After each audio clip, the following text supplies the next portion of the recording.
Madam మీ Facebook video చూడడం జరిగింది. నేను ఒక్కటైనా ప్రెగ్నెన్సీ తీసుకున్నట్టు ఏ హాస్పిటల్ రికార్డ్ అయినా ఉందా మేడం? ఉందలే చెప్పండి మేడం, ఉందలే చెప్పండి. ఏ హాస్పిటల్ చెప్పండి సార్. చెప్పండి. ఉందని Sanjeevani hospital railway code. Sanjeevani hospital railway code. First abortion వాళ్ళ ఫ్రెండ్ టాబ్లెట్స్ పంపిస్తే అతను నాకు ఇచ్చాడు, నేను వేసుకున్నాను. సెకండ్ థర్డ్ నాకు సంజీవని హాస్పిటల్స్ లో జరిగింది. అక్కడ మా పైన వచ్చిన ఆరోపణ ఏదంటే మా హాస్పిటల్లో అబార్షన్ చేశామని ఆరోపణ వచ్చింది. అది అసత్యం అండి. మేము ఎటువంటి అబార్షన్లు చేయలేదు.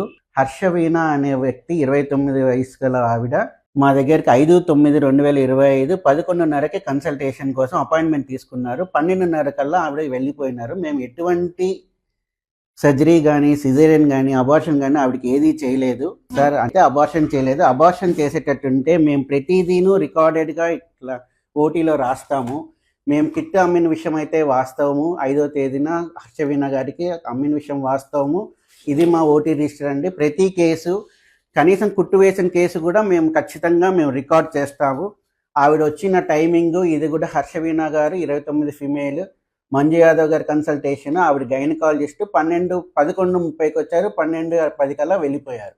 మా దగ్గర కిట్ కొనుక్కుపోయిన విషయం అయితే వాస్తవము. కాకపోతే మాకు ఎటువంటి మేము అబార్షన్ అనే విషయం చేయలేదు. అట్లయితే మా పైన ఏదైతే ఆరోపించబడ్డారో అది పూర్తిగా అవాస్తవం అండి.